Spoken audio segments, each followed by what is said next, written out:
season's worth of notes for you, Nick. For me, yeah, this is definitely the most notes I've ever taken for a one podcast. Sorry, this season. This season. No, for a season, a whole For a, season. for a season.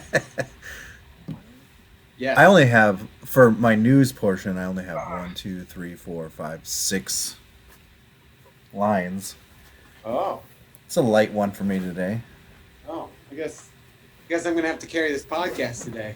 Yeah, it's good. I'll take a nap. Nice. Oh man. I got more tech decks in, and one of them I can't open because it's called Dark Star, and it's a dead song. So I'm just like, I'm not gonna open this one. But like, I like this one. This one's pretty sweet. That is nice. And I got this one. Yeah, that's sweet. Isn't that something? What do you mean? Isn't that like a brand or something? Got this lady. Wait, no, what was that one? I didn't see that last one. Oh, yeah, that's something too, isn't it? Isn't that like a Yeah. famous painting? Yeah, I kept the stickers for it. Toy machine and no, I don't know. Primetime skateboarding is the only thing that I got on that one. I don't know. So, are these actually like tech brands, or are they like not tech deck affiliated? Oh, they're all Tech Deck brand. Okay, because I know that there's like professional companies, right? Like I think now, don't take my word for it, but like I don't know if like professional guys, quote They probably don't unquote, use. They probably don't use Tech Deck. yeah, they don't use tech deck. But jokes on them because they're professional fingerboarders. Yeah. Man, I think we already got 2 viewers, but I think I might be one of them.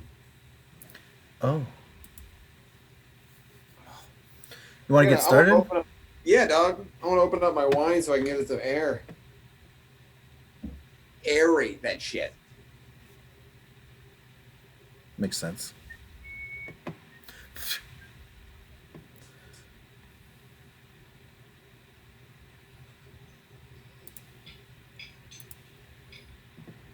Oh man. Oh wait, are we recording? Well, we're streaming. Yeah, I know. Are we going yet? Uh, if you're ready, if you want to say something, then go ahead. Oh no, it's just gonna be about the truck. I'll bitch about it later. All right. All right, I'm going.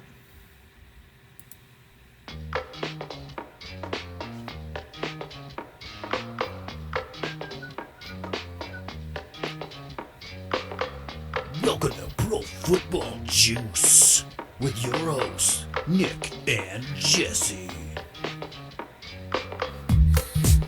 Howdy ho, Jews Nation. Ho! What's the Hey. haps? Oh, me or Jews happening? Nation? Juice Nation? Yeah. What's the words? If you're listening to us, listen. Wow. All right, we're gonna need to reset. If you're listening to us right now, tweet I us how you doing. apologize. Yeah. If you're on Twitch, how you doing? How you doing? My brain hasn't been working very well since getting off work today, so I'm gonna just use that as an excuse for my words this evening. Fantastic. Nick, Hey, what are you we got drinking? Mike in the house. Hey, Me? what's up, Michael? What are you drinking, Michael? Yeah, what are you drinking, Michael? Is Michael? it a Fresca? Do you restock the Fresque? Sprite. Are you what? watching the NBA? Is that why you'd be drinking a Sprite? Yeah, Yeah. I mean, I'm you watching still the watch, NBA. Are you still watching your T-Wolves? Yeah, they were winning, and now I believe they're losing. So Hey, man, it happens. same Yeah. old, same old. Yeah. And me, so I'm still doing the no drinking thing. So I haven't drank since last week. and I've loved it. It's really been great. But I am going to do some wine. I'm going to do the wine on the podcast and try a different wine each week. This one is California crafted batch number 198. It's bourbon barrel aged 3 months. It's a Cabernet Sauvignon. Sauvignon. Sauvignon. Sauvignon. Our small batch Cabernet Sauvignon is bourbon barrel aged 3 months, then blended for perfection. You know how I like a California batch. Yeah. Hey, this is 14.8% alcohol by volume. Dang. What happens when you fuse legendary California winemaking with the time-honored traditions of Southern craft distillers? Do tell. Batch number 198. To craft this indulgent wine, premium North Coast Cabernet Sauvignon with Kentucky bourbon barrel aged 3 months, then blended with Merlot and Petite Sirah for balance. Merlot and Petit Sirah. What's that? Merlot and Petit Sirah. Yeah, Petite Sirah. Petit. Layers of blackberry flavors are accented by vanilla and caramel nuances, imparted by the barrels. Savor with porterhouse steaks or juicy bison burgers. Fuck, I should have had a porterhouse with this fucking podcast. You should have had a bison burger, dude. Those things are delicious. Gonna open it out. And they're lean. Bison burger? Have you had a bison burger? Oh yeah. They had in a smaller town by where I grew up, because they were all small towns. They had, it was part of their tradition or something, and they would always have bison burgers. And I tried one once, and it was freaking delicious. It sounds good. It's funny, now that I'm thinking back on this whole thing, there was a bison days, hobo days, where we ate hobos. There was in Stacyville, there was brat days, where they just... Was Hobo Day, did it land up on Clean Up the Park Day? Yeah. It's Earth Day, usually.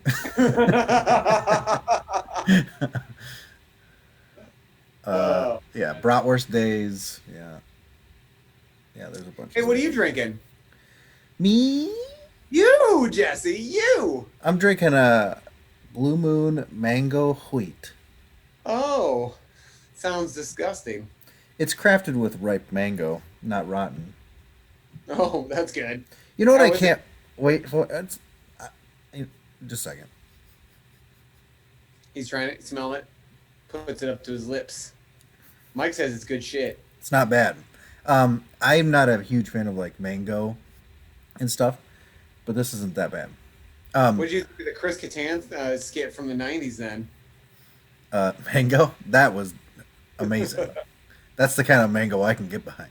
Yeah. There was I think that's the kind of mango everybody could get behind. There was a that's the kind of mango that gets behind you. If you know. Yeah, I think that's the kind of mango that goes down the throat easy. Ugh. There was I saw a little something today about Busch Light apple, and it made me really want a Busch Light apple, like real bad. Like for it, like if that stuff comes, if that goes on sale again at some point this next summer, I'm gonna buy like 3 30-packs of that stuff. I just like that every time you say it, you're like, I'm gonna get that Busch Light apple. It's like you put a little bit every time you add an extra ass. Busch Light. And you do it quick enough where it's like it's almost unnoticeable. But anybody who's like Bush is Bush. You elongate it a little bit. Bush. It's part of my vernacular. It's like part of my native language. I think it's gotten to the point where you've said Bush so much it's so natural. Like I've got Zestea and it's spelled Zestea and I like to just go like I'm gonna grab a Zestea and I've gotten into the habit of like oh Zestea and it's just but yours is way better. Like Pure Leaf. Yeah, right? Purely fun, unbelievable. It's purely unbelievable. First of all, how genius. Second of all, like that isn't easy to say when you first start saying it. No. That was like We came up with that riff shit when we were podcasting at the hospital in that first take that we had to redo again, and it just was not the same. Yeah, we've had to redo like entire episodes, I think twice, and Yeah, the second one is always garbage. Yeah, I think we should just like if we fuck up the first one, just scrap the whole thing going forward. No episode this week. Yep, we fucked up. No episode. All right, Mike said let him know if you find it, and he'll get some apple bush too. Hell yeah, like that stuff was good stuff. Mike, did you have some? You had one, didn't you? Because I had a bunch. Well, I had a 30-pack, and I started giving it to people like, try this, try this, try this, and then I like halfway through I realized that this is the only 30-pack I was gonna get, and I was like, shit. Uh, yeah. Mike says I don't think I gave him one. Well, I only had it for about 2 weeks, and then it was gone. 2 weeks. 2 weeks. Because I drank it a lot, and like I said, I was giving it away to people. So, man, I know you just mentioned the 2 weeks thing, and I just wanted to talk about Total Recall again, but it was just going to be the same conversation we had a few weeks back, and it's just the fact that like, man, that makeup was still awesome. Like when you can't really tell if it's a dummy when it's the lady before the face comes off, and then the Schwarzenegger dummy was done really well. Shit, son. well, what did you just say? Wait a second. What did you just say? The Schwarzenegger dummy. Yeah, about the lady. The lady before the face does it or whatever. The makeup's really good. Like you kind of can't tell that the face is gonna split, and then it does it.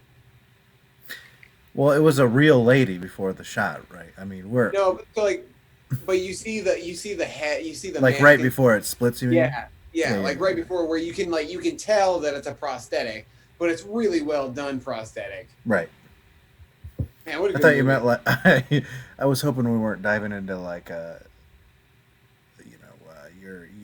you're absolutely insane kind of language here, where it was like, you know how that whole lady that whole time was prosthetic, and then all of a sudden her face split open. It's like, yeah, but that was a real lady, right? For most of the time, you know. No, I was talking about the mannequin split. I'm telling you, man, my brain no working good tonight. Well, mine obviously doesn't either. I've also been like clumsy and no balance and shit. And I think I exhausted myself in my design meetings, and then I like went on a run, and then that's it. Like I walked the dogs earlier, and I kept falling off the sidewalk and kept like going this way and this way. I haven't been drinking, so it was just like it just didn't make any sense. I'm really lucky I didn't fall on my ass. All right, well, I can pretty much stop paying attention to this basketball game. It could be over by now, actually, but like the Timberwolves were like neck and neck with them in a head for most of this game. It was like back and forth, but they usually came out on top. And now, of course, with 5 minutes left in the game, they decided to go down by 7. And they're just gonna now they're just gonna lose, probably. No, man, it's all about momentum. They can get back. Yeah, but Timberwolves. Although when they have Karl Anthony Towns, they're pretty good, and then he got injured for 1, 2, 3, 4, 5 games ish, and they lost every single game. Mike, you said there's your problem. Were you referring to me not drinking and then going on a walk? Or is that why I'm clumsy? Is it just because my body's gotten so used to drinking? Probably. Yeah, your body's wondering why it's not stumbling by this point of the evening. Well, I have noticed that while I was reading that bottle of wine, my speech was clearer than normally when I'm normally reading about the alcohol, because I have usually pre-gamed before our podcasts. But not tonight, Jesse. No, not tonight. What you're seeing me drink is the first booze all day. I'm probably gonna get drunk tonight. I'm looking forward to it, honestly. I brought out 3 beers, so I'm gonna party. Fucking big drinker, man. Yeah, I don't really drink anymore.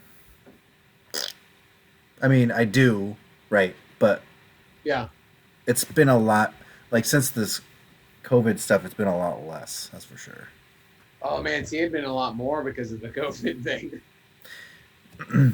I mean, yeah. Anyway. See, just I don't know because I'm just with the kids constantly. I think that's the deal. Oh, that's a good point. I don't have to worry about that. The dogs don't look at me differently when I start drinking.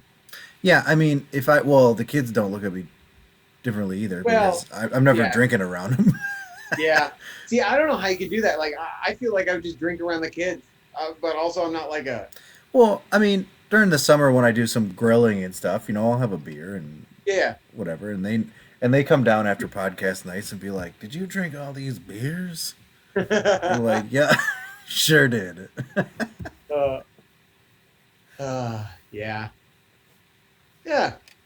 Did you watch some football this weekend, man? I did get to watch a little bit of football. I was at a hotel for some of it, swimming around and whatnot, and being in a hot tub. When it occurred to me, because other people showed up, but we like kept our distance from other people, like in the pool. But then I'm like, this is like a spit. Yeah, This is like a spit disease, right? And I'm swimming yeah, in spit, yeah, and it's going into my mouth, and yeah, I'm spitting it out. And yeah. everybody else in this entire thing is doing the same thing and have been doing the same thing for probably months. I'm going to say, like, I don't think they empty and fill a large pool often at all. So you got to then wonder if the chlorine kills. Like, no way chlorine kills the COVID. No, like, or is it the shock? Because, like, you put shock in a pool. Like, I don't know, man. I don't know what the deal I don't is either. with pools. And, like, I don't think I got sick. I don't have any symptoms. It occurred to me as I was swimming on the second day. I was like, wait a second. This is kind of fucked up. So I like kind of wanted to mention something to you, but also like I'm getting to this point of COVID where like we've been in it so long where I'm getting kind of exhausted and fatigued by it, where I'm still like following all the precautions, but I'm like been thinking more lately of fuck it, I want to go to a bar. And I know I'm not gonna, but I'm starting to get those feelings and urges more, which is like, and I'm daydreaming about like what it's like to go out and do stuff and not be so goddamn paranoid about it. So I get it. But like, Yeah. yeah, like well, I've also have a hard time swimming ever since you and I went swimming, and that lady was just hacking loogies into the fucking pool while we Oh, were laps. yeah, that wasn't happening, but that was fucking gross. Yes, it was. See, the Uh, hot tub, I feel like would get hot enough, it'd be fine. With like, you're gonna cook those COVID germs away, I would think. maybe I don't know, man. Like I'm just think, like maybe we should all just flood, just let the flood come in and then chlorinate all the water, and then we'll just live in a water society where COVID does can't live. Water world, baby. Yeah, take that, COVID. Hey, Emily. Hey, so I don't want to ignore Jake 050327. So I'm guessing that's Jake Eru Yeah, because that's got to be Jakaroo, right? he came in and said, "Hey boys," which is usually how he addresses us, which is weird since we're like 15 years older than he is. And then he Sounds said, right. "Did you all watch the Steelers game? We almost came back for 35-7." We actually like brought you up in the text thread. Not we specifically, but like Mike or Scott said in the text thread, I bet Jake Rio is losing his shit right now because the Steelers were down 28-0 because they suck. But then like the Browns almost pissed it away. I didn't watch that first half of the game, and I guess we're just jumping right in there. I didn't watch the first half of the game because I was watching American Gods with my brother and then Brittany and Emily and then Reed and Alicia remotely. So I was watching that, and then you guys were texting me. And when you guys were texting me, and I looked at the score, I was like, "Fuck! I'd rather be watching football because like that, I would have loved to have seen the Steelers get that. Like I just would have like, this is what you get for all the trash talk bullshit you guys have been doing. But then but then the Steelers started to come back, and then I started like rooting for the Steelers for a little bit because I was like, all right, I'm watching now. I want there to be a game, and then and then they just pissed it away. They like kept getting close, and they would piss it away. Kept getting close, would piss it away. Yeah, it was a good game overall, but big ups to the Browns for finally like taking it to the Steelers. The like Ben The coachless Roethlisberger's. Browns. Oh, what's that? The head coachless Browns. Yeah, right. That's true. Although they said they were talking about how they like practice and Stefanski knew everything that was going on and what was going to happen, but obviously he's not there during the game, so it is a Yeah. little bit different. But I mean, it also helps that the week before this, they played each other and the Browns beat them. So it's like it makes sense that they'd be prepared for them a week later. yeah, but I mean they were playing that without Big Ben and stuff because they had Mason Rudolph or whatever. But Rudolph played better, except Big Ben on Sunday still had what 4 touchdowns, 500 passing yards. yeah, but I mean he was the reason they were down so much in the first place. Really, Yeah. I mean, what do you have like 4 picks and 4 touchdowns or something?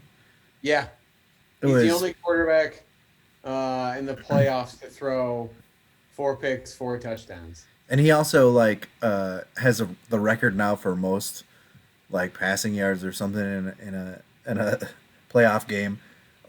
Only him and Tom Brady have had that many passing yards and like something weird like they both lost. I don't quite remember, but like uh, Is Jake Rio saying because Roethlisberger's the GOAT or Brady? Because Brady's the GOAT. And Brady's yeah. the GOAT. Well, I mean, Roethlisberger's it makes not. sense that Jake would think that old Big Ben is good. First of all, because he's too young to remember the allegations,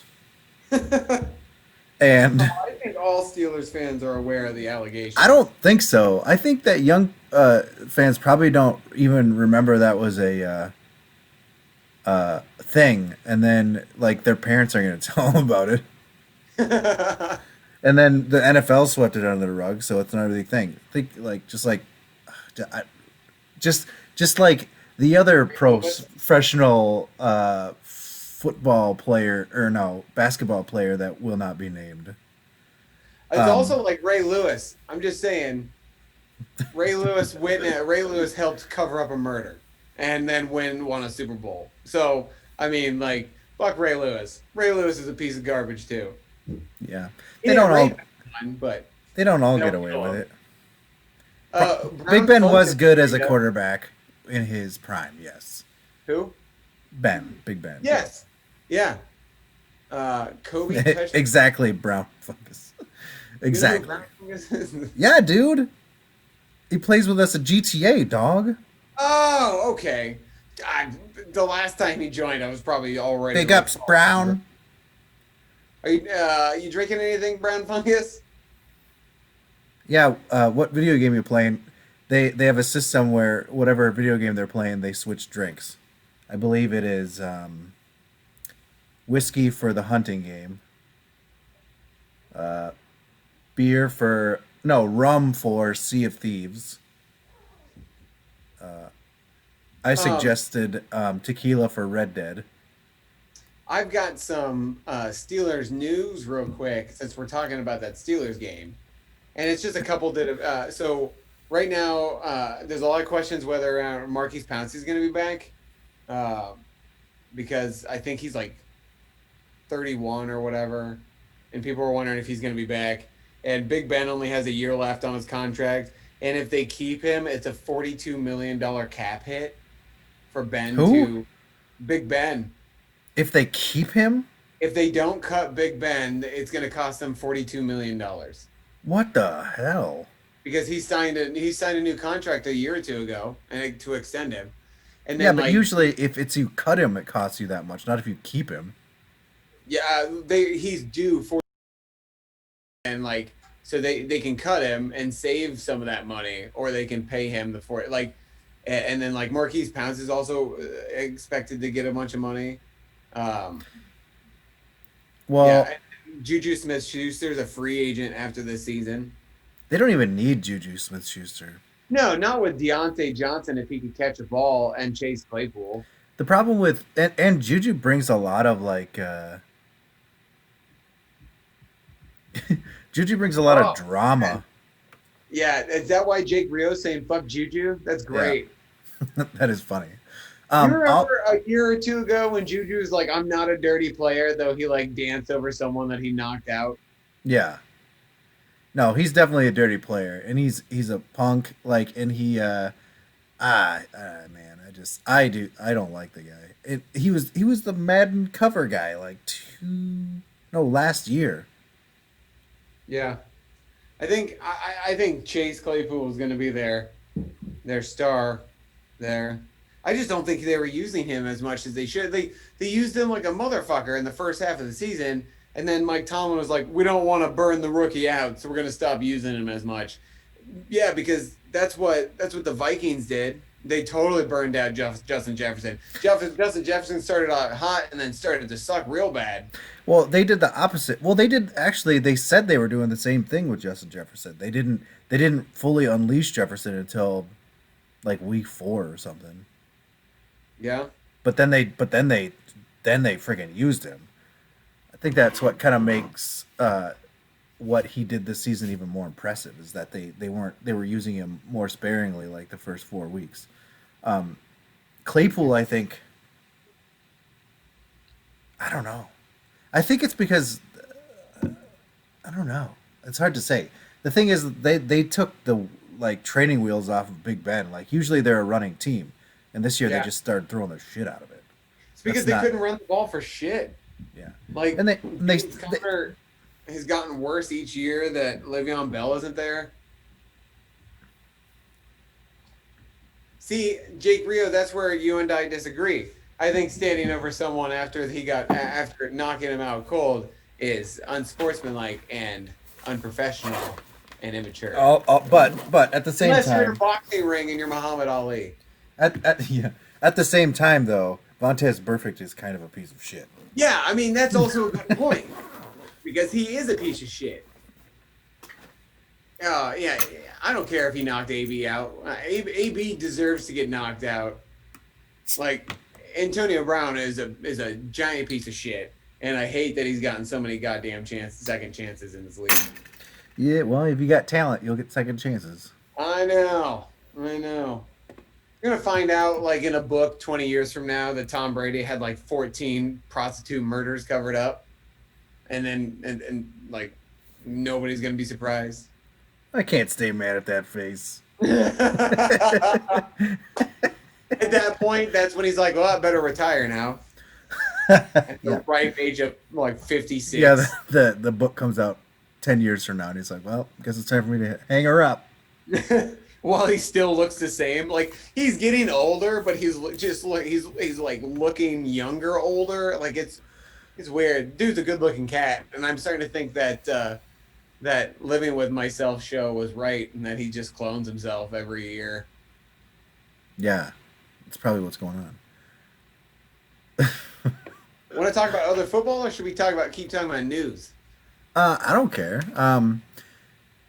It's kind of all related at this point, sort of. I mean, let's see. What, Tua was named the starter for next year, and Miami players are not convinced that he's any good. Yeah, so there's one of my notes is that I'm pretty sure you saw this thing too, but there's a rumor right now that the Texans and Dolphins are exploring a trade for Deshaun Watson for Tua and then some. So the Dolphins, then Tua and others, or other picks to the Texans for Deshaun Watson, which I think would be huge for the Dolphins. I do not know what it would do for the Texans because I like Dolphins players do question Tua's abilities. If that was, if this was still Bill O'Brien's team, that would be a thing. That would have just been like, oh yeah, it would have happened by now. Both teams would have been on the playoffs. Bill O'Brien would have pulled the trigger on that deal. It would have been done. Yeah. I don't know. I don't think Deshaun Watson is long to be with the Texans, but I just don't know if they're going to trade for Tua. Trade for Tua. Hashtag trade for Tua. By the way, your gym teacher seems to be a smart person. He's talking. For he thinks they're gonna waste Justin Jefferson's career. His gym teacher is a Vikings fan. They very well may just waste Jefferson's career, just like they wasted AP's career, just like they wasted Adam Thielen's career, Dalvin Cook's career, possibly Harrison Smith's career. I mean, I could go on and on and on. Xavier I mean, Rhodes. Fran Tarkenton. I mean, I could go way back. Isn't Xavier Rhodes is with the Colts now, right? Yeah. Yeah, good for him. He's still got a shot. No, they lost. Xavier Rhodes is actually like They lost. Never mind. is having a really good season. Like he's one of the highest rated cornerbacks in the league. Also, Jake, let's not forget the great Barry Sanders. Yeah. No one wastes Hall of Fame players like the Lions do. Oh, Matt Stafford. I feel bad for Matt Stafford. Like I do think Stafford's if he's in the top 10 of quarterbacks in the league, maybe top 15 quarterbacks. Sure. But like I would love to see him with a team that was good. Like a team that protected him, a team that had a run game, a team that had wide receivers, because he gives it his all. Like he just, man, I like Matt Stafford. He's a little bro-y for me, but I like him. That is one thing I wanted to talk about, right? Was quarterbacks that galore. I think there's going to be a lot of quarterbacks that are available this offseason, and I think there's going to be a lot of shakeup. I feel like now more than ever, we're starting to see just like a large injection of young quarterbacks. I feel like we've had the same kind of quarterbacks for a while, and now all of a sudden we're getting like 3 or 4 of them every year. Yeah. Like next year we're gonna get possibly Trey Lance, I don't know, but like Justin Fields, Herbert, Lawrence. Yeah. Sorry. Yeah. Trevor Lawrence. Yeah, and possibly another one that just like takes over the starting position. And now you got guys like Phillip Rivers, Matt Ryan.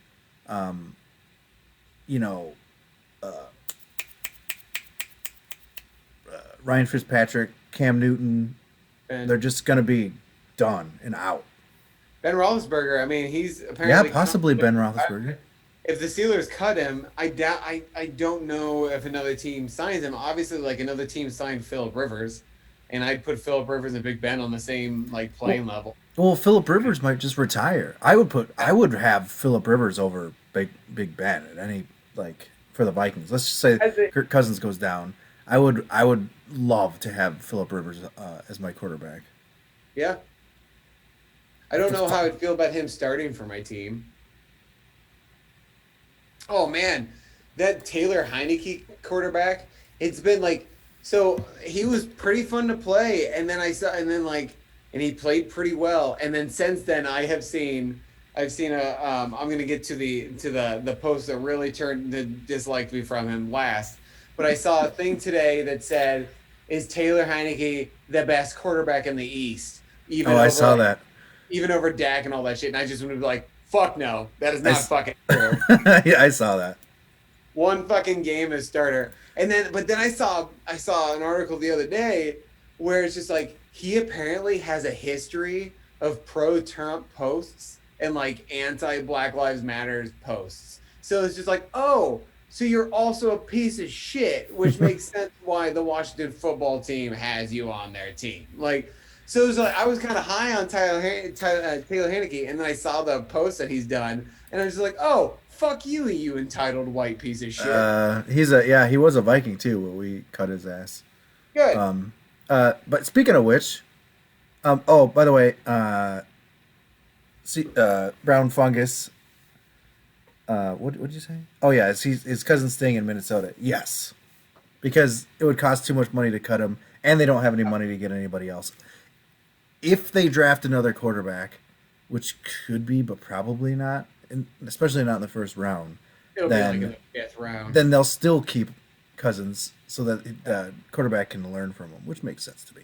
By the way, I still think your theory of possibly Cousins getting traded to the Niners has water. It has been said. I mean, it has been said around the league. By the way, who's that behind you? God, Jesus Christ.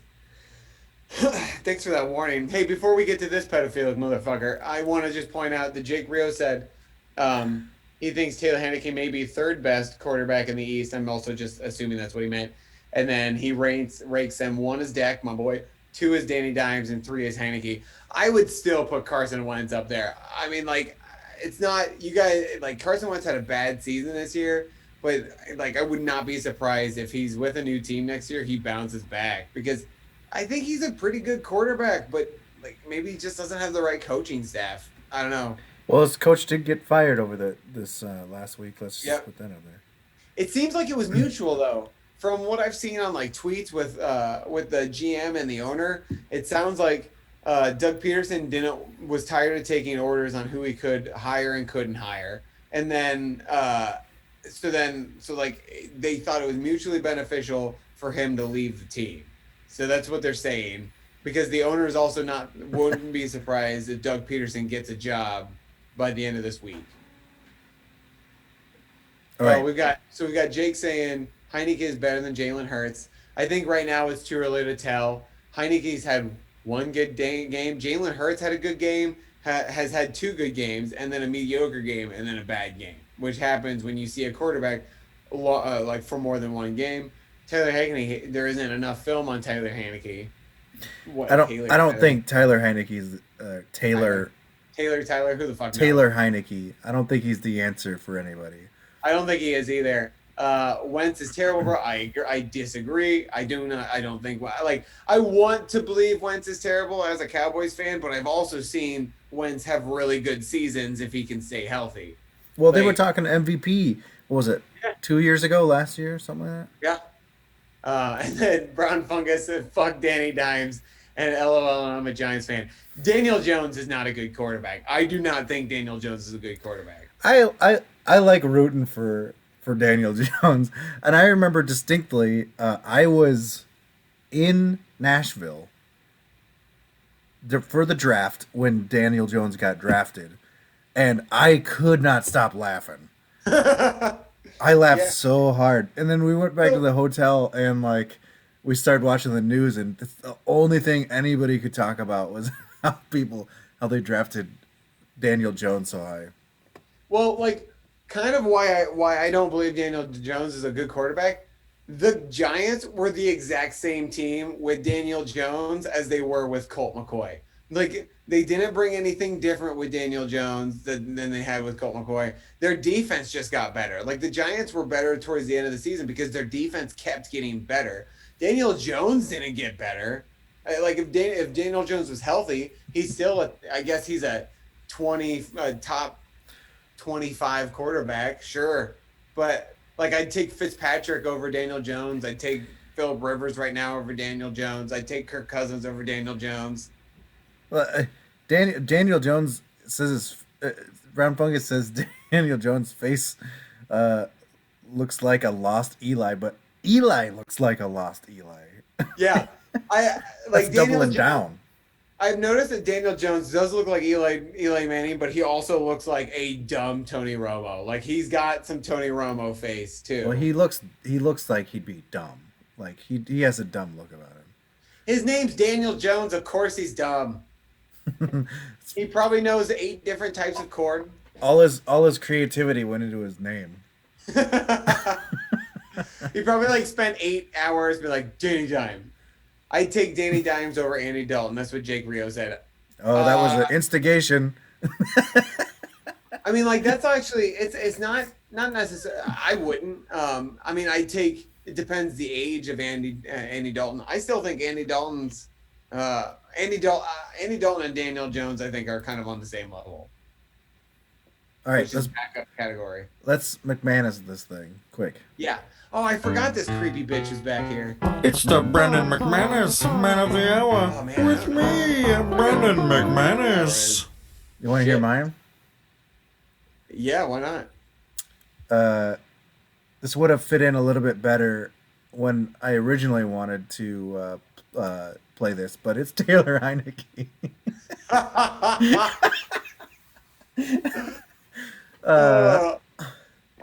I mean, history shows that I said Taylor Heineke just now. I had someone else in there before, but I can't remember who that is. Anyway, I was just happy for him for actually getting playing time and doing a good job. Um, as a former Viking, I didn't know any about any of this other garbage. yeah. Yeah. That's a little it's a little bit disheartening.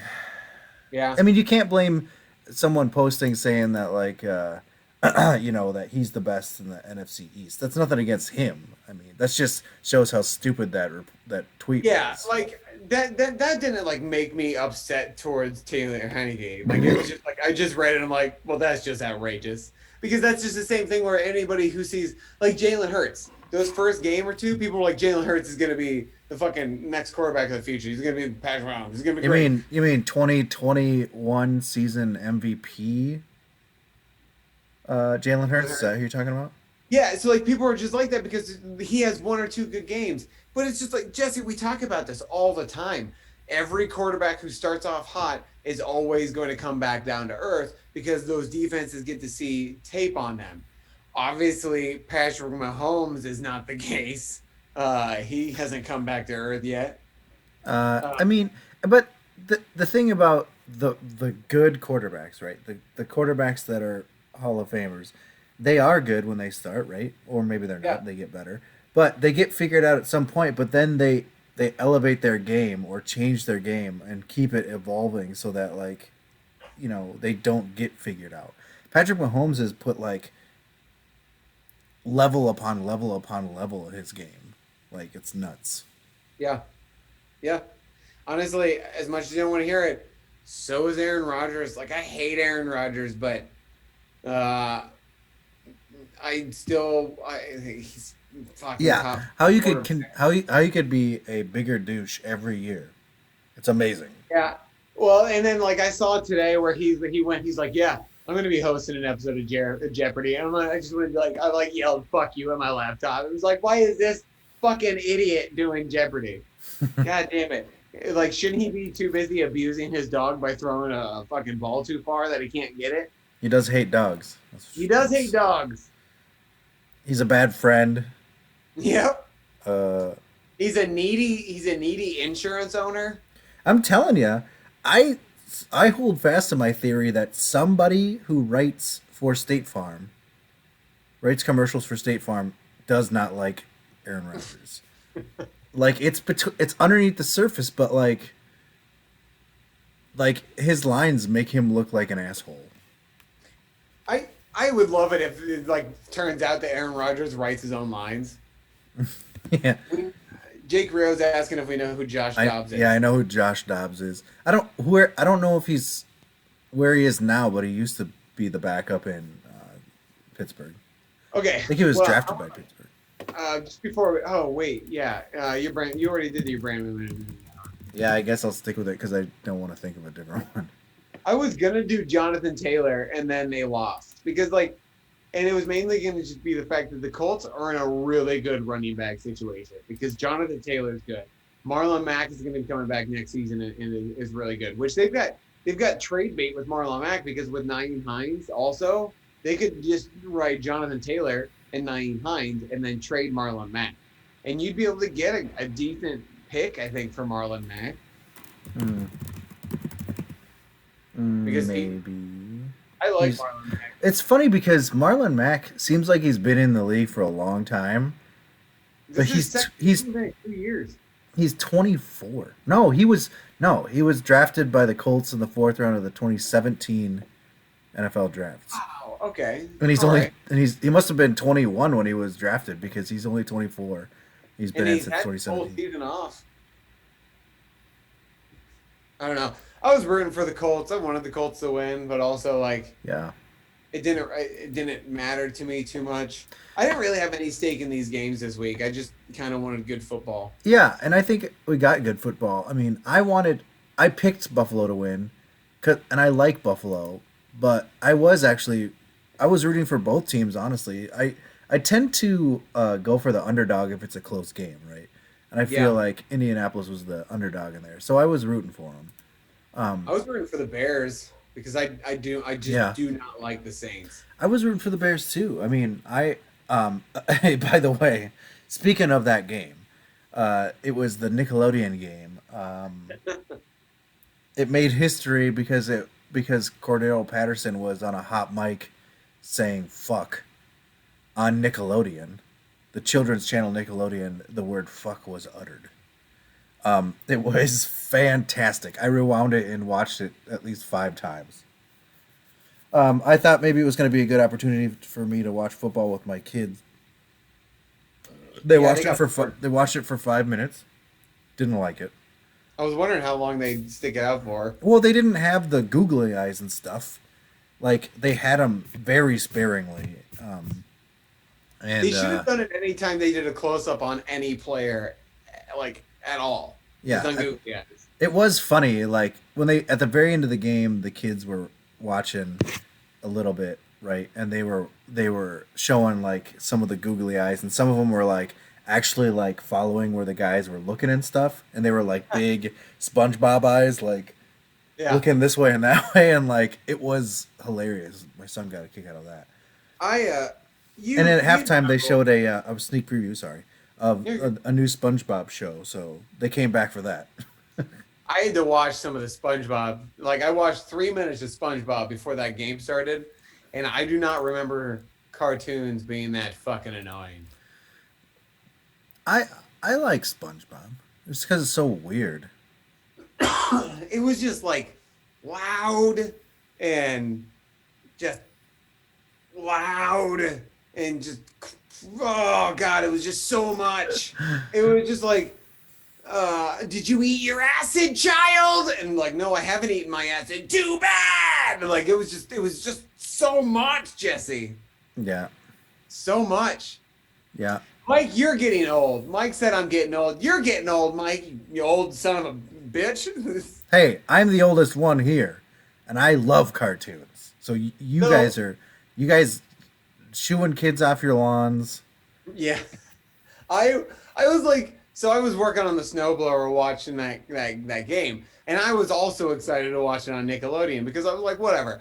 And it just kept cracking me up that Nate Burleson and like the other guys kept referencing 90s Nickelodeon shows where it's just like, oh yeah, I know that. They Keenan and Kel. And then they'd make other references. It was like, that's great. And then you've got the child commentator making references, crickets, and then they're just like, Yeah.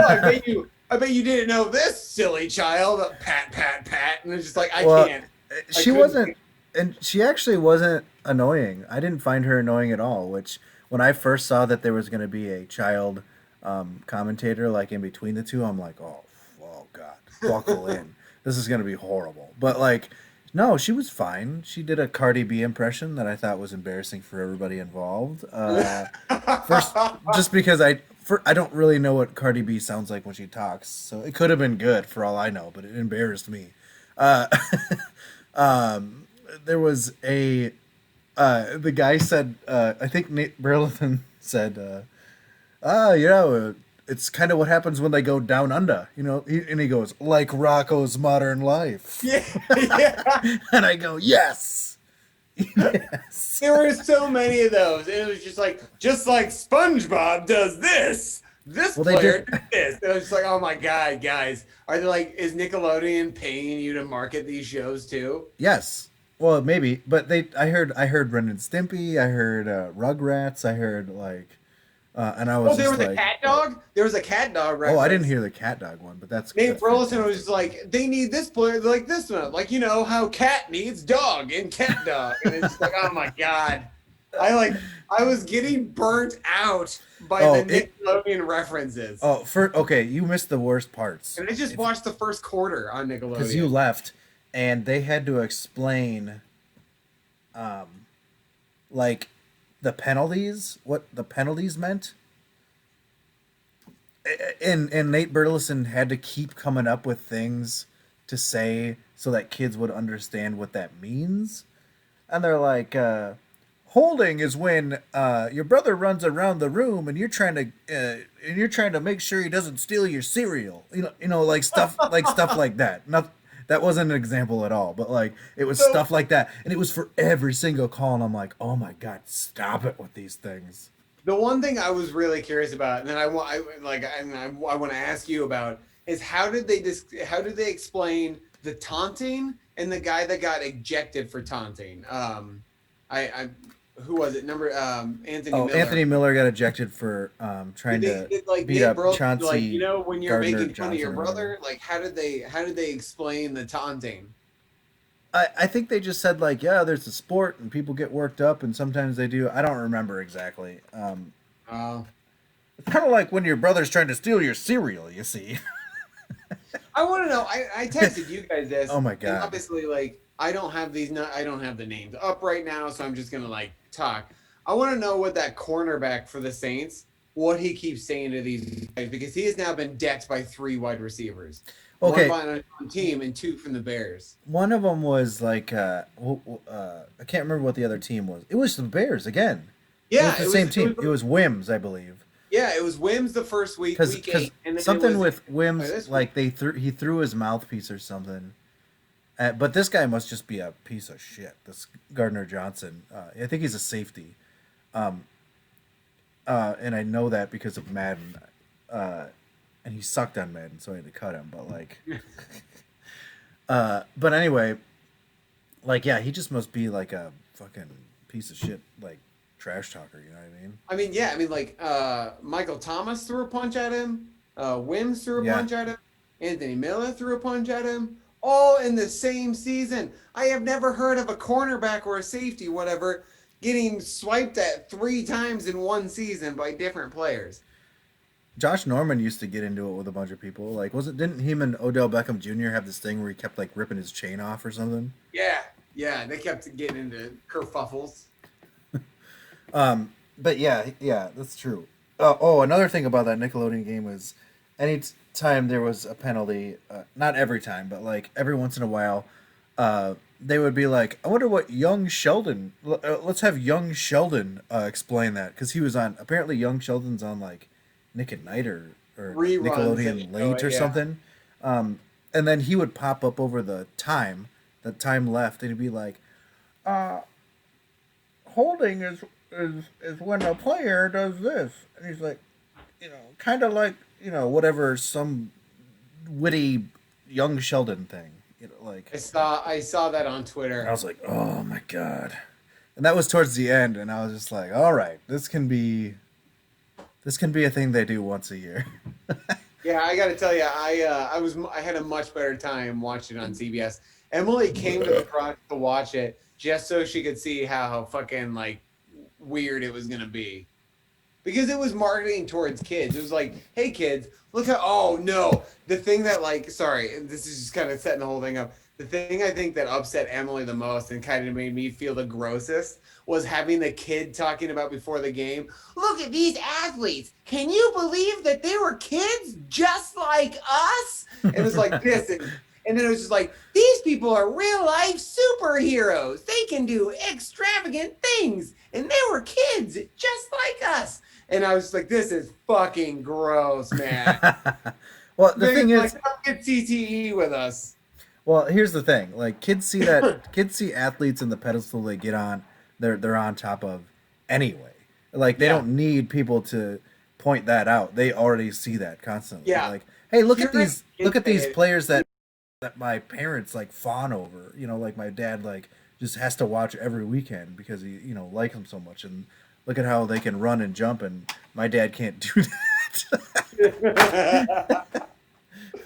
I just thought it was like, No, thought it was gross, man. You're Like, right. No, you're definitely and right. it's not just the CTE thing. It's just the fact that like thousands of kids are promised NFL careers and are promised great things and dedicate their lives to the NCAA, and then they're just fucked later, and they have no career after college because of it.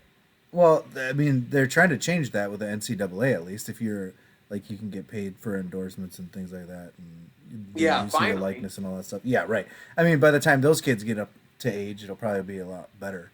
But this stuff's been going on for years, and it's not just the NFL. It's like, you remember back in the day,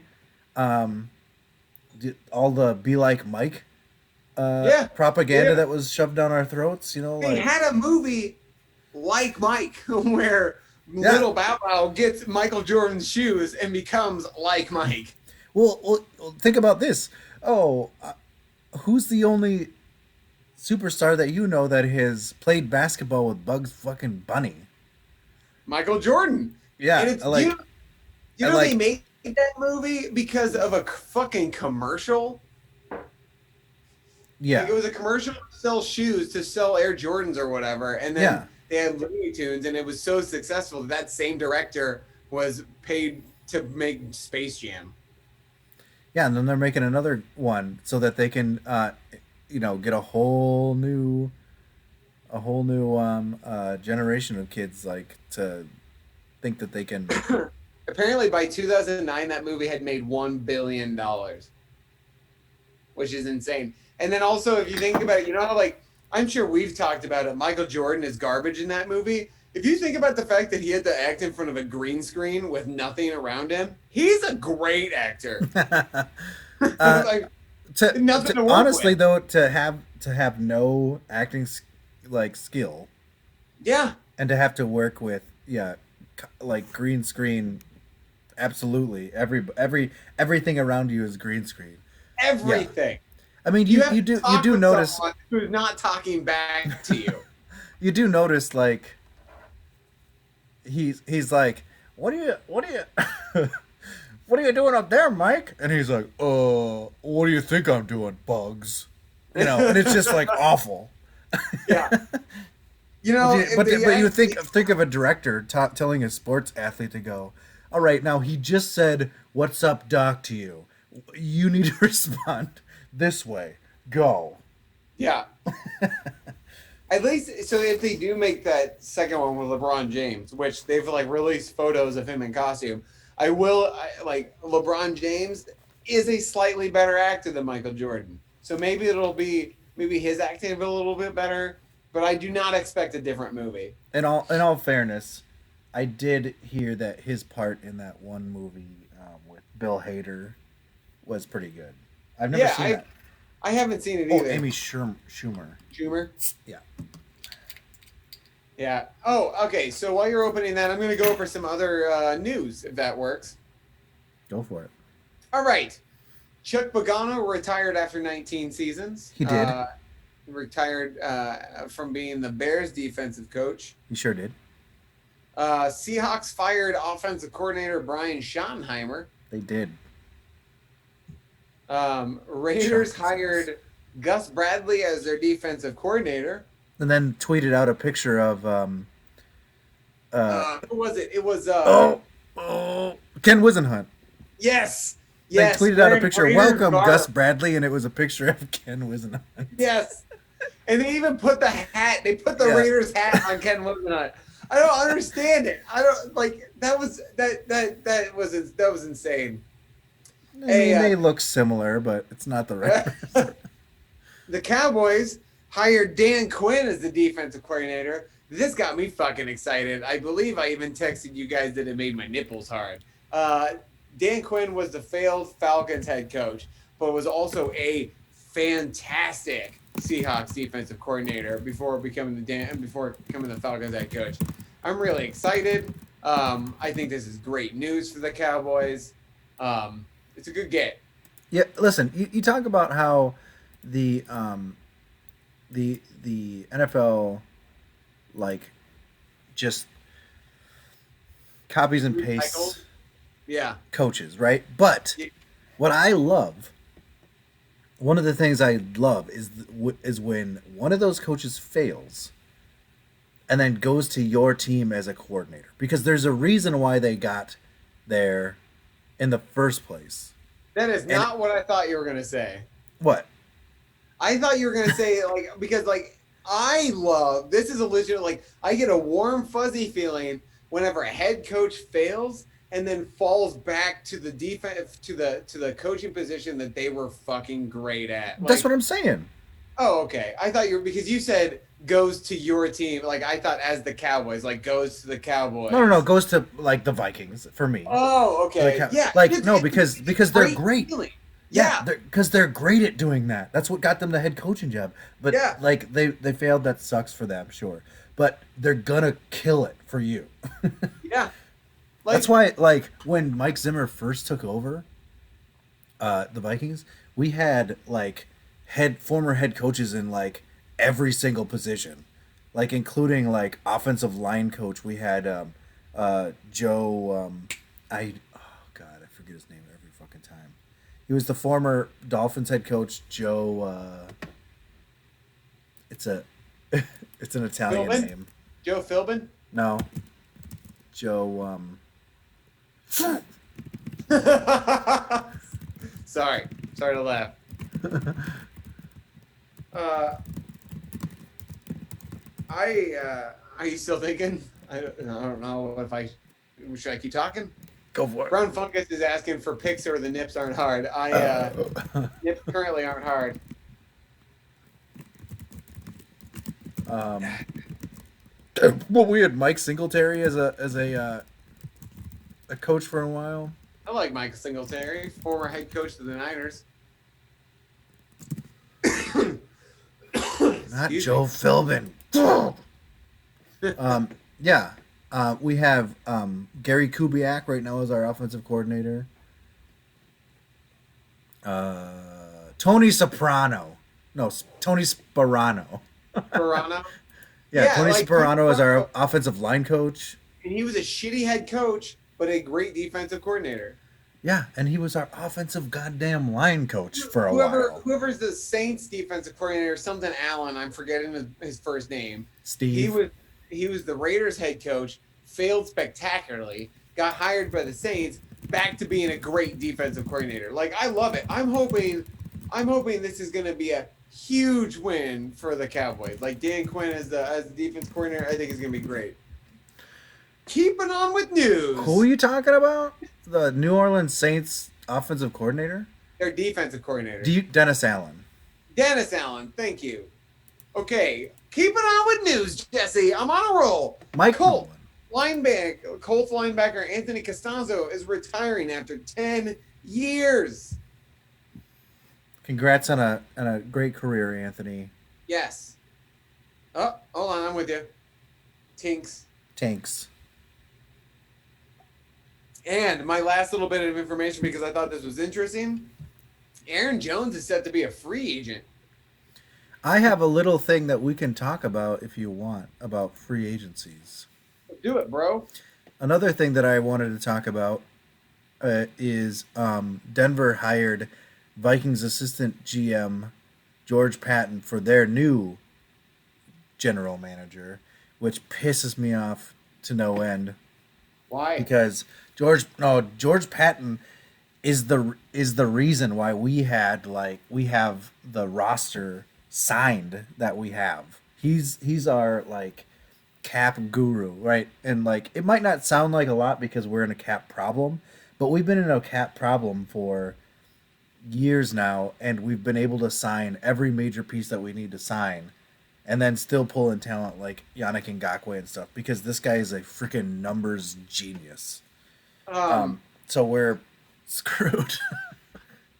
Kind of along the same lines is the VP of like player personnel or whatever for the Steelers, Omar Khan. Like, I think he's someone who keeps getting overlooked for GM positions. Apparently, a lot of people wanted him for the Texans GM, but then the Texans went with the Patriots. And like, I would love for Jerry Jones to get his head out of his ass and offer Omar Khan a GM role because he's done really good things with the Steelers, and he's been with the Steelers for years. And I don't know. So like along the same lines, I'm with you. Yeah, it sucks because like he's really the only assistant GM name that I've ever heard, and it's probably because it's the Vikings. But when I've heard about like the things that he's done with the cap and the things that he's done with our roster, it makes me want him to be our GM instead of fucking Rick Spielman. And I'm wondering how Rick Spielman's going to be without him. Because they've been together the whole time. Might be garbage, might be better. Maybe he's better. I don't know. But Houston, speaking of Houston, finally agreed to interview Eric Sleeping with Bieniemy. But just like Deshaun wanted.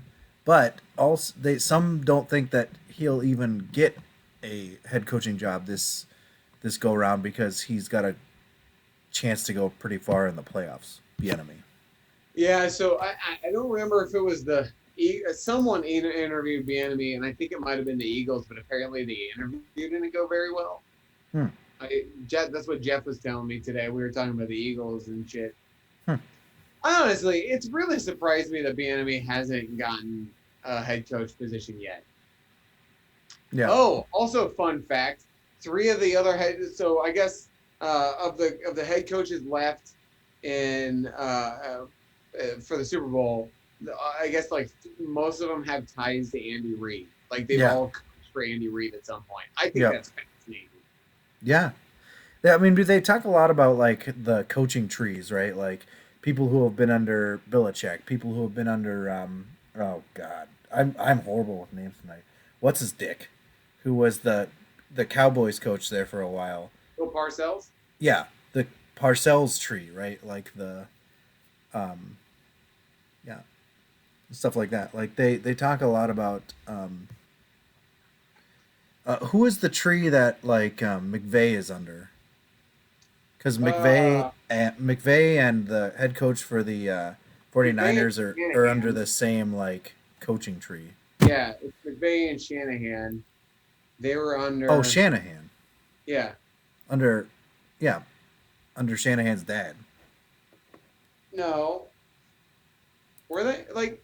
Who was the? God damn it! Who was it? I think it's McVay because it's Shanahan, McVay, and then LaFleur. LaFleur. Cram it up here. Cram. Bleed my own blood. Yeah. Okay. Well, let's do this quick then. But it's fascinating to see that kind of like lineage. You know, like first of all, I don't think they ever paid attention to that kind of shit back in the day, and they're starting to pay attention to that more now. Yeah. And it's as I get older and I've been watching the NFL for a while, it's kind of fun to see how like all those dominoes kind of fit. Like you should see, you should see like at one point they showed the coaches that were under Bill Parcells at one point. It was like Bill Belichick. Someone else that's been insanely successful, Kirk Ferentz, you know, for Iowa's football, like they were all coaching in the same spot at one point. I remember when Dennis Green for the Vikings had coaches, like he had a large number of really successful coaches under him. One of them was like Brian Billick, who's won a Super Bowl. Like just like they show that. I love it when they show the team photos. You know, like, and then they show like, oh, here's this person, here's that person, here's this person. It's all these coaches that are now like head coaches other places. Yeah, they like do a family tree of it. Yeah, it's awesome. So, okay, question for you: what do you think makes a better coach? Someone who like successfully wins each season, like Bill Belichick, or someone who wins, maybe not to the level of Belichick, but also grows that like coaching tree, like we were talking about, like Andy Reid, because Andy Reid spurred Doug Peterson, and yes, Peterson just got fired by the Eagles, but also Peterson won a Super Bowl, and then like he's created. Oh God, I've got to look up these other coaches, but I know apparently McVay has. Hold on, let me look this up. Talk amongst yourselves. I know what you're saying, but like. Eventually, it just comes down to wins, right? It comes down to wins. It comes down to Super Bowls. Yeah. Okay, so here we go. So Sean McDermott, John Harbaugh are both part of the Andy Reid coaching tree. There's more than that. Right? Matt Nagy is part of the coaching Andy Reid coaching tree. Doug Peterson, Ron Rivera, Todd Bowles, Pat Shurmur, Leslie Frazier, Steve Pagnola, Brad Childress. They're all part of the Andy Reid coaching tree. And I mean, like, Sean McDermott has been successful so far. John Harbaugh is successful. Matt Nagy, I don't think it's been successful. I I'll give argue, Doug Peterson I success. argue that being like making it to be a head coach in itself is a success Yeah. because there's only 32 positions of those available in the world, right? Who would you rather? Okay, so who would you rather have as your head coach for the Vikings? Andy Reid or Bill Belichick?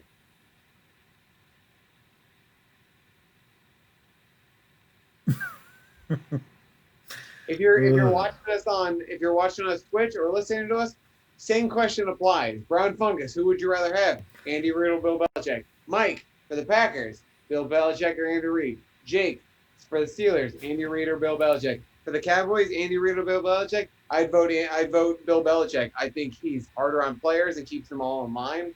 And obviously, like, he's won this many seasons for a reason. Though Tom Brady is the greatest quarterback of all time, and we're seeing that with Tampa, I do think Bill Belichick is still one of the greatest coaches of all time, if not the greatest coach of all time. Well, I mean, I think that lightning really struck when they put those two together. Yeah. Right? But Andy But Reid at the same- worked with two different teams spectacular. Like, he took the Eagles to the Super Bowl, but couldn't win with the Super Bowl. Couldn't win with the Eagles. He Well- took the Chiefs to the Super Bowl, won with the Chiefs. But But that's here's because the, he had fucking Patrick Mahomes. well, but he exactly. also- That's exactly. Here's the thing. Like they've always talked about how Andy Reid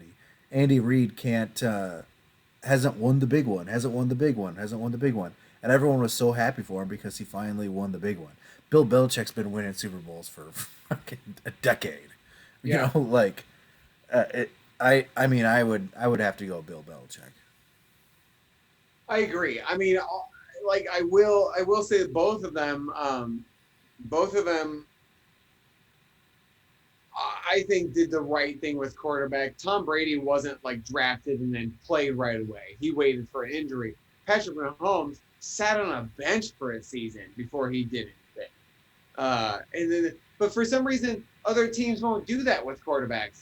I honestly think a rookie quarterback needs to sit on a bench for, like, Tua, I think would be much better next season than he would be this season if he sat on the bench all season. It's a new thing. I mean, I think it's a fairly new thing. When Aaron Rodgers was drafted, he didn't play right away, even though he was a highly touted quarterback, right? Yep. But they started Andrew Luck right away, and he was great right away, but I don't think they should have started him right away. No, I think that I think it should be a thing where you sit them, but the expectations have changed so much for quarterbacks that, like, if you draft them high, you want them to, like, well, actually the expectations for first round draft picks in general are just like, if you draft them, then you start them, and it shouldn't really be that way for quarterbacks. Some of them can handle it, but some of them can't. And you're not really going to know that. They need to, like, I bet you, like, the success rate for some of these quarterbacks who have just flamed out because they got thrown into the fire would be the success rate would be a lot higher if they would have just, like, sat and learned the game for a year. Yeah, no, I 100% agree with that, because, like, but also not every team is set up like the Chiefs. The Chiefs were in a really good position because they had Alex Smith. Alex Smith is statistically one of the best quarterbacks playing right now he's a play it safe quarterback. But maybe that's what Mahomes needed, is to see how to play it safe, but then uncork it. Like, I am jealous of the Chiefs because they have Mahomes and they have all their weapons, but you've got to expect them to come down to earth at some point. But then I guess talking about that coach situation, Belichick took a no-name Tom Brady, and then when it was Vinny Testaverde, right? He got injured, and then No. It was Drew Bledsoe. Drew Bledsoe, that's right, Drew Bledsoe, because it was Bledsoe with both the Patriots and the Cowboys, because I think Romo replaced Bledsoe with the Cowboys. Poor Bledsoe. But, like, I just think, like, nurturing, growing that quarterback, and I like everybody last year. I think everybody last year was talking about Gardner Minshew the way we've been talking about Justin Herbert, and I'm not just meaning we as in you and me. I'm really afraid Justin Herbert next season is going to do the same thing Minshew did this season, and I really think it's all because I think teams need to start taking the Mahomes approach to quarterbacks, where it's just like sit them for a year, no matter what their potential. Let them see the game, let them see how a quarterback runs it, and then start them. Well, I'm worried about Herbert in another way too, because they just fired their head coach, and like he's another system's going to be coming in, and Yeah. who knows what he's going to be faced. Like that's not an easy thing to do, right? So he's basically a rookie all over again, you know. But you've got to assume that this offseason is going to be better than last offseason, because last offseason with COVID, they weren't able to do shit. This offseason, they at least have some precautions in place. There is a vaccine that people are getting. Fucking NFL players are going to get this vaccine before you and I are going to get this vaccine. Oh, they probably already have it. We just don't know about it yet. Yeah. Like, they're just like, we don't need to upset people, but we got to get our entertainment industry their vaccines first. So, like, I don't know if that matters too much, because Herbert's still young enough and impressionable that any coach is going to be able to still get him to do what he wants. And I would like to think that ownership is going to be aware of Herbert's talents, and they're going to get a coach that can develop those talents. I do kind of hope Herbert is the next great quarterback for the NFL. That'd be kind of fun. For the Chargers, that'd be great. I think that Herbert's always going to have a small space on my shit list. I feel like he's tainted for me. Why? Just because he's going to win offensive rookie of the year instead of Jefferson. But what I think I'm always going to be a little bit salty about it. But what if Jefferson gets it? Oh, then I don't know. I think maybe the damage might have already been done. I honestly think that there's like a 35% chance Jefferson gets it, and a 65% chance Herbert gets it. I looked at the odds today for MVP, and it was Aaron Rodgers is gonna get it. In second place, but by a country mile, is I think Patrick Mahomes. Makes sense. And third place by an additional country mile is Josh Allen, with Derrick Henry nowhere to be found, which sucks. That seems fucked up. It is fucked up. I hate that, like, quarterbacks, yes, are the most valuable player on that team, except for the Titans. And right there should be their exception. Like, if you have a running back who's better than your quarterback and you made it to the playoffs, sure, you're not going any further in the playoffs, but you made it to the playoffs and you broke the 2,000 rushing yard mark. That's your MVP. Don't make him offensive player of the year. He'll be offensive player of the year if he's not MVP, but make him your MVP. This is the exact scenario. It's almost the exact scenario that happened when Peterson won MVP. Peterson was the best player on that team, better than Christian Ponder, right? He broke 2,000 yards. He God, what was the other thing? Like he got him into the playoffs, lost in the first round. I think the only difference is that maybe there wasn't a quarterback that year that was statistically as good as Rodgers.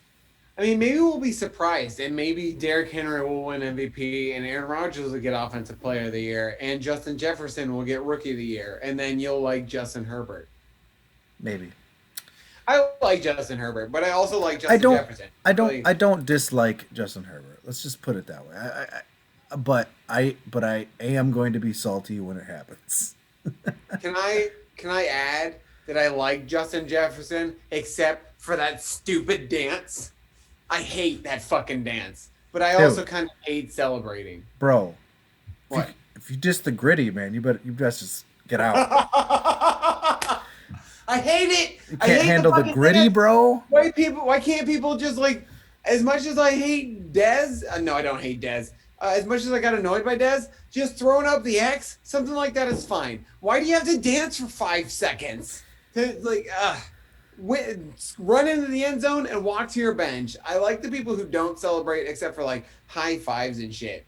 And like that was my only issue with Jefferson was people were like, he's doing the dance again. He's doing the dance. And I was just like, who gives a shit? Play the game. I was actually a little bit upset the first time he did it because the first time I ever saw him do it was on his first touchdown, and he started doing it probably 3 yards before he got to the end zone. I'm like, oh shit.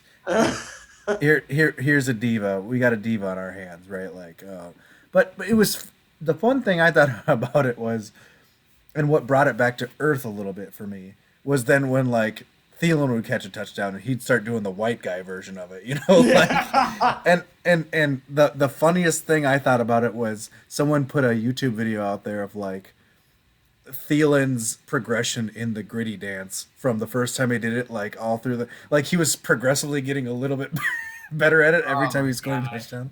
And then at the very last game, Kirk Cousins tried to do it, and it was like the whitest thing I've ever seen. I remember seeing Cousins do it. It was embarrassing. But like, I thought it was funny because like the other thing too is not only is it kind of fun that like the whole team's getting involved, other teams do it against them, right? Which is kind of fun. And I saw it in playoff games that I saw that dance in playoff games that weren't even involved, like the Vikings. Like nobody, Vikings, like just people were ripping out the gritty. So I was like, this motherfucker started a revolution in the NFL. I also, for the record, I hate the whole anytime a defense does anything anymore, they run to the end zone for a fucking snap. Congratulations, I don't like that. You did your job, defense.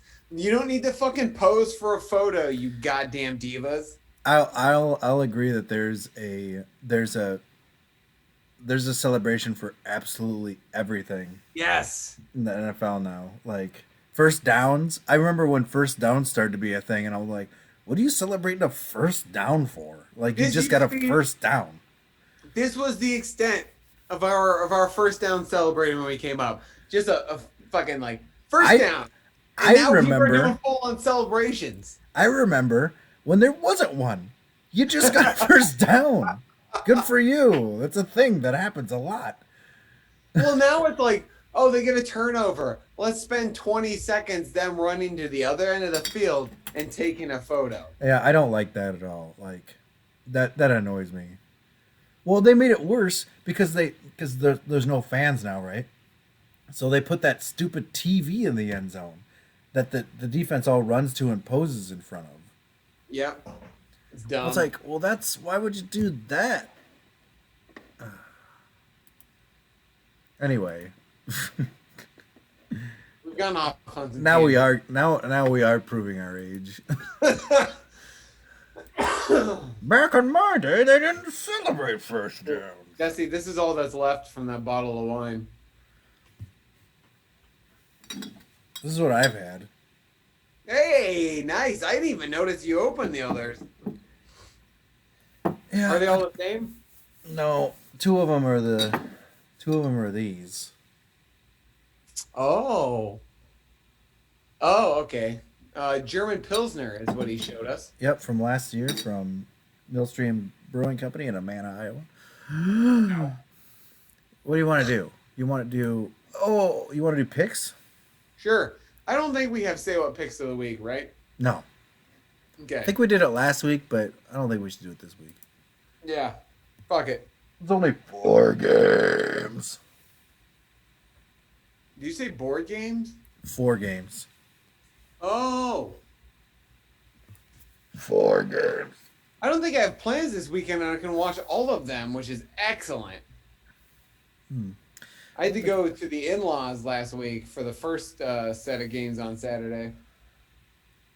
Yeah, like I said, I was at that hotel, but like the TV was on the whole time.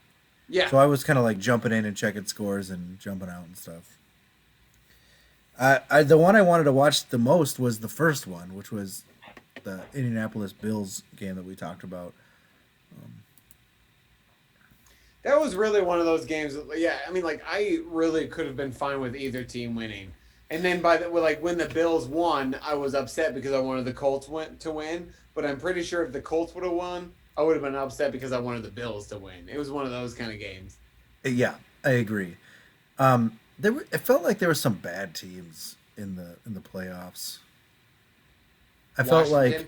I felt like Pittsburgh is bad, but they won so many games at the beginning of the year. It's like they were going to be in no matter what. Like Yeah. they won 11 games and then like decided that they sucked at football, and then didn't matter because they're just gonna be the playoffs.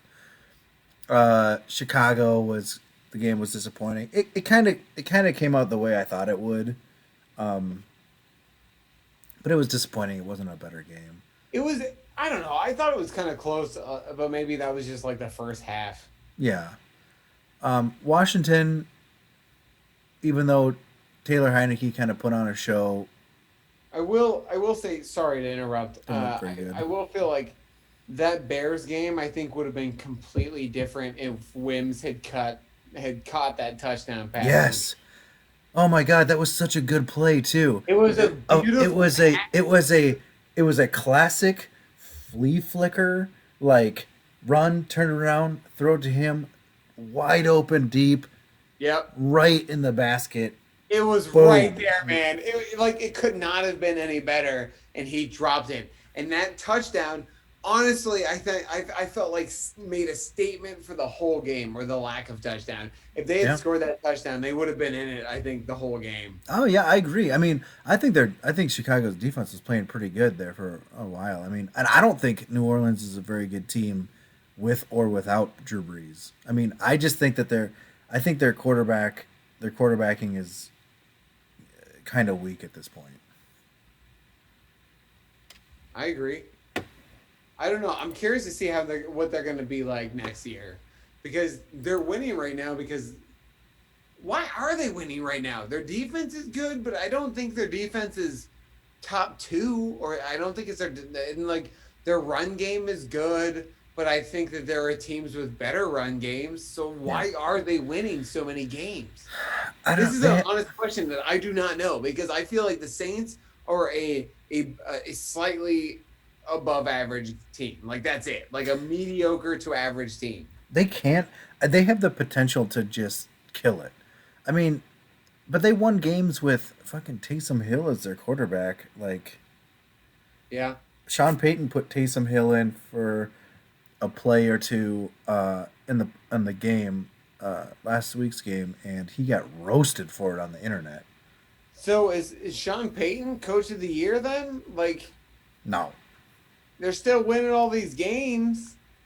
He's not coach of the year in a universe where Kevin Stefanski exists, right? Yeah, honestly, I'd still put I think I've got Kevin Stefanski in the running for coach of the year for me, or Matt LaFleur. But also with Matt LaFleur, you've also got Sean McDermott. Or Sean McDermott, yeah. LaFleur, yeah, but I mean, like, you got Aaron Rodgers, right? I feel like McDermott, going out getting digs for Allen and just having the year that the Buffalo's having is, I think McDermott might have it. probably. Like, I was thinking Stefanski a lot, right? Like, he was on my radar a lot for coach of the year, but I also think he might not get it because Buffalo still flies under the radar. To me. I think it's going to be between one of those two. We'll find out when we do our juicies. Why not Bruce Arians? Oh, I guess.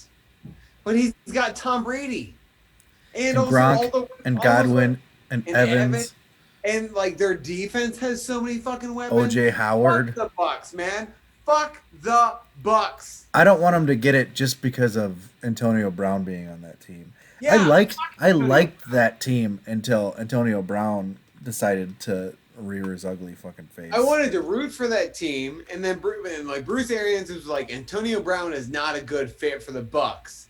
And then Tom Brady pulled his penis out, put it on Bruce Arians' desk, and then it was like, You know that guy who abuses women and throws bicycles at cops? I want him on our team. And Bruce Andrews is like, I don't know. And then Brady slaps him in the face with his big old cock. I was And gonna he's like, say, we want him on this team. And to then they be sign Antonio Brown. to be fair, he did have 5 Super Bowl rings on his dick.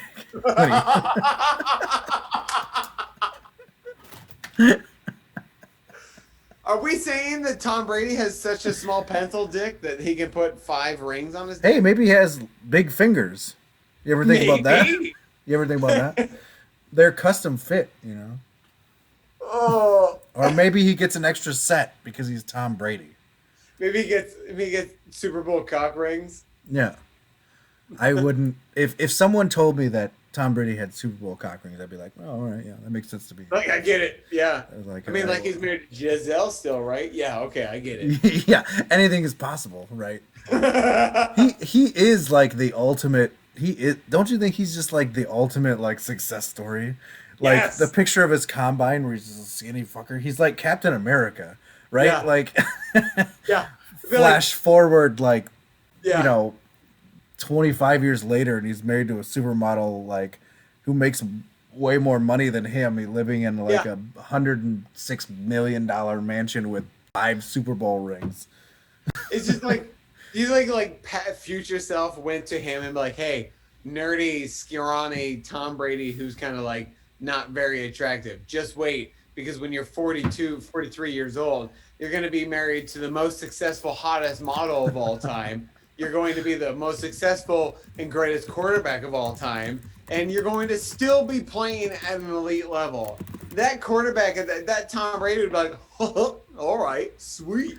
Like, it's just, man, it's insane. And you just question where you went wrong in your own life. Man. Oh, I had to do this because I had to look up like what Tom Brady's stats were at Michigan, right? He was there all 4 years, by the way. So he was a 4-year college player. 1996 he played 2 games. 3 completions on 5 attempts. In 1997 he had 4 games. He had 12 completions for 15 attempts. Getting better. 1998 he had 12 games where he was 200 completions, 323. So he was a starter for 2 years, 1998 and 1999. Granted, his quarterback rate was in the 130s. That's so long ago. Sorry, just meant in 1998, 1999 that he was in college. I was in grade school. I was in high school. Well, it's because you're old as dirt. Yeah, I mean, I was when he started. Well, when he started playing, when he started in college in 1996, I was in 8th grade. That's insane. 1996, I would have been. I think I was in fifth grade. Yeah, I was in 8th grade because I graduated in 2000. So he was like a. God, I can't believe you graduated. You graduated before the fucking towers fell. I was in 8th grade when the towers fell. Oh, dude, when the towers fell, I was in college, right? It was my yeah, it must have been my sophomore year of college, and I was in the dorm still.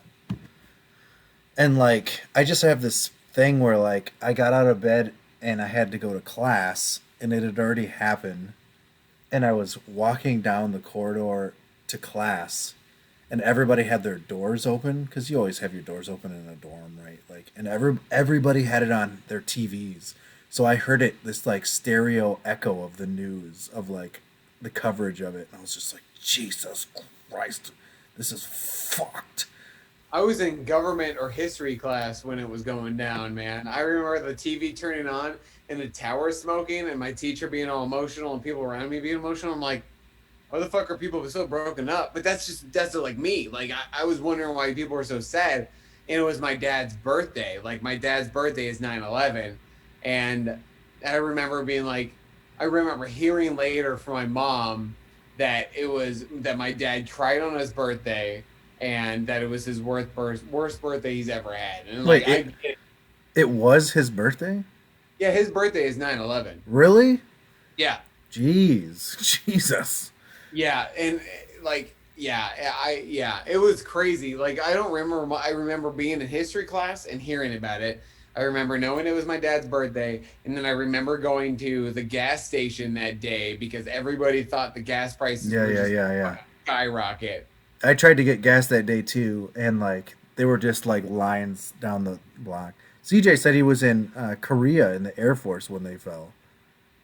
That was crazy. You must have been on like high alert, dude. Yeah. That must have been Holy like shit. nuts.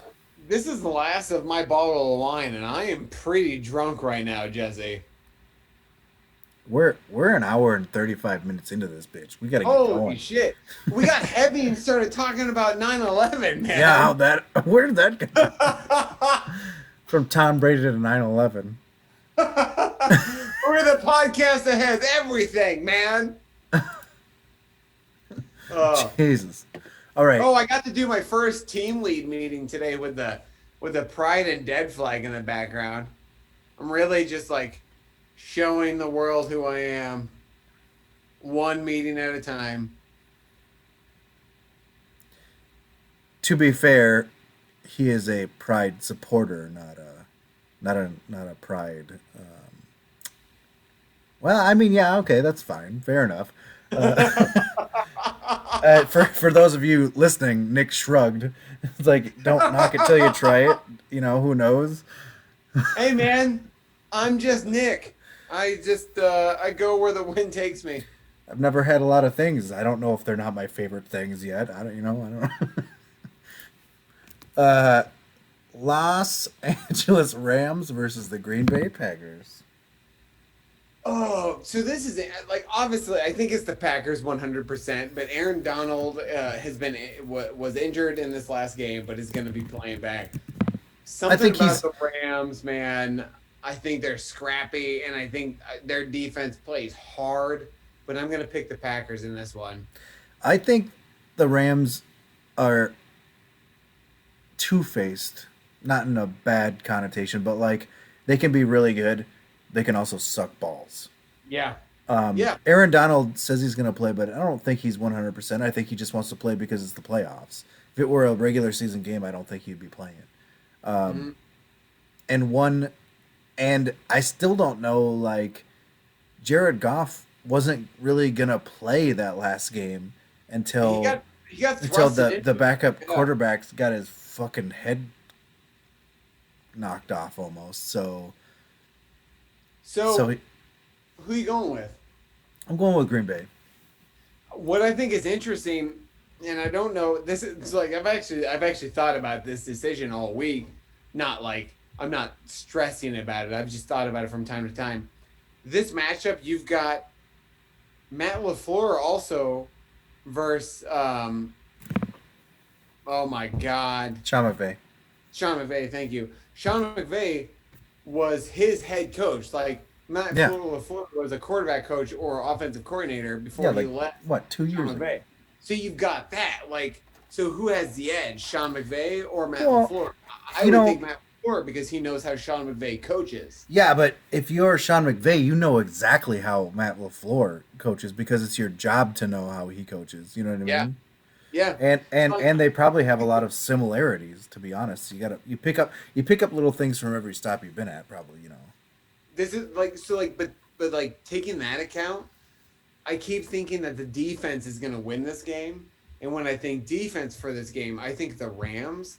So like I'm excited for this game, man, because I think it's gonna be good. Because you've got Aaron Rodgers and Devontae Adams, who's one of the best wide receivers in the league, against Jalen Ramsey, who's the best cornerback in this league.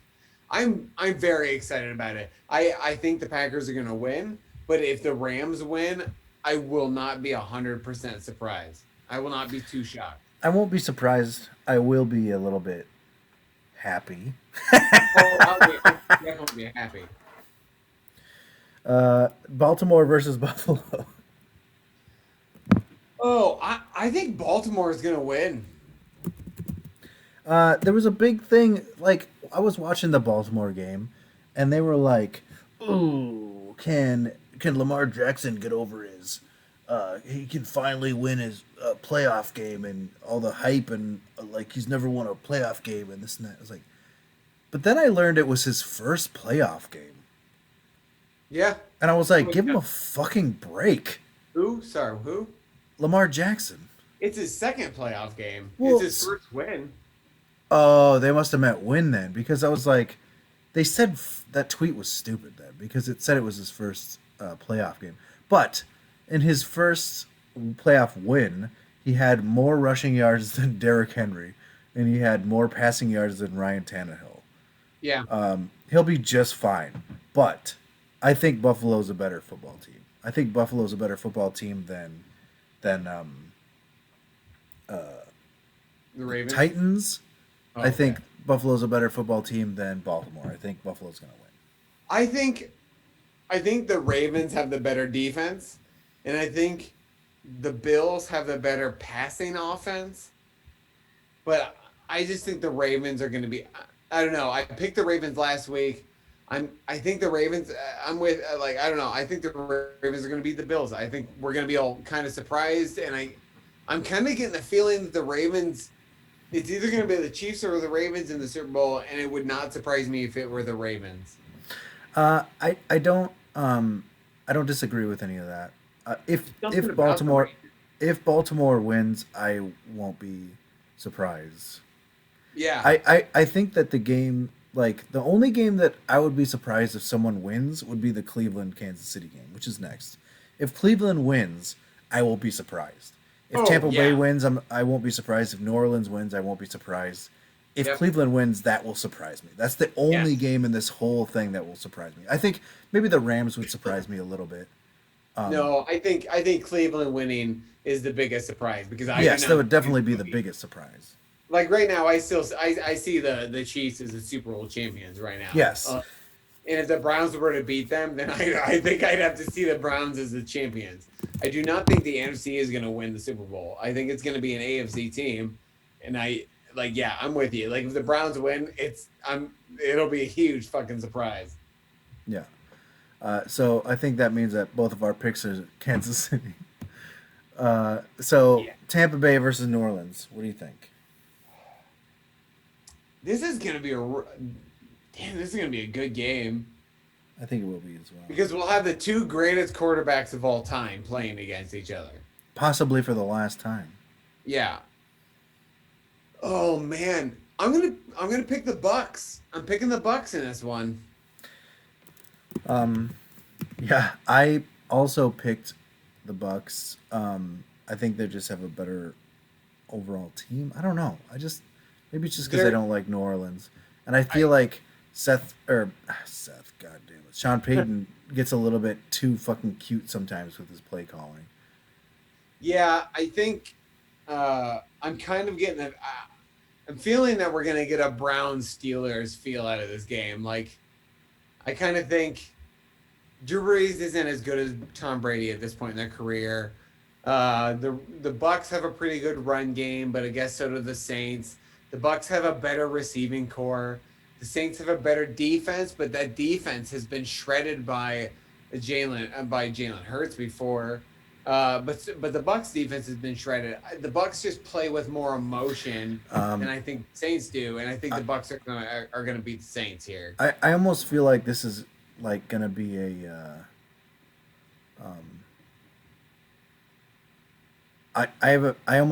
I feel like Tampa Bay plays better in the second half of games, like because Tom Brady goes into Tom Brady mode and just starts fucking killing it. So I feel like New Orleans is going to take an early lead probably, but then Tampa Bay is going to come back and win the game. Yeah, eventually.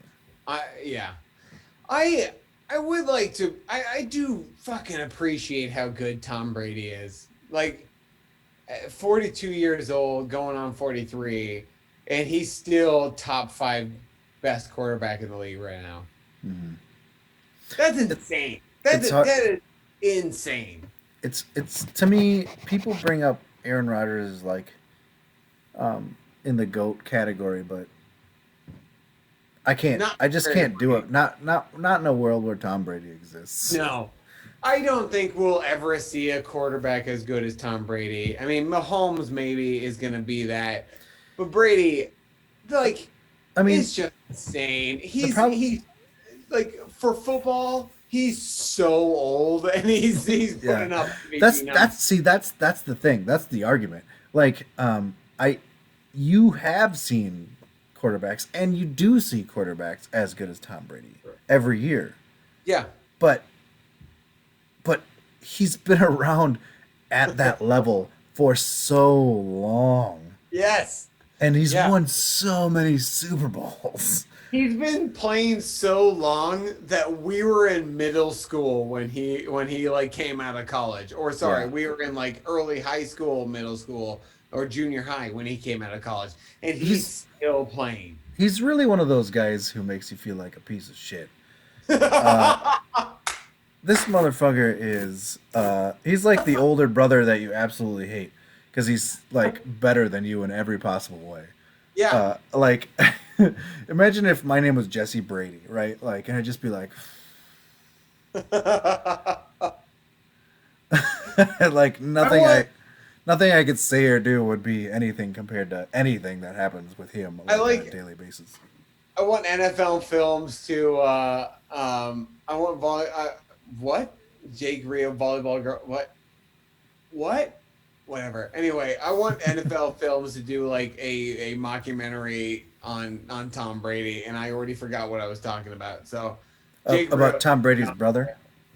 Yes. I want them to do a Tom Brady but like it's Tom Brady with glasses and a fake mustache. Yeah, it's like what Zach Galifianakis always does with his they do interviews with his brother Seth Galifianakis, and it's just Zach Galifianakis, but he shaves his whole beard and except for his mustache and talks in like kind of a weird accent. Like it's good stuff. That's fantastic. All right, dog, we did it. We've done it. We did. Is that all the picks? Yep. Only Fuck. 4 games. All right. Well, Excellent coverage. if you want to listen to us, our podcast, you can find us anywhere where podcasts are available. Yeah, if you want to watch us live, every time we do this, you can watch us live on twitch.tv and watch old episodes of this on the YouTubes. Yeah. Hit us up on Twitter at ProFBJuice. Hashtag Juice Nation. And pretty much the same for Facebook as well. Indeed. You could email any questions you have for us at profootballjuice@gmail.com. Is that the first thing you said? No. Great. Well, thanks to Smoky Room Films. Thanks to Arcadian Brewing. Thanks to Menemily. Thanks to Bran. Thanks to you, my friend. And thanks to Brown Fungus, Jake Rio, Michael for chiming in tonight and having a good discussion. It was fantastic. Thanks to Tech Deck and Porn for bringing me ever-ending joy. And boners. Hey!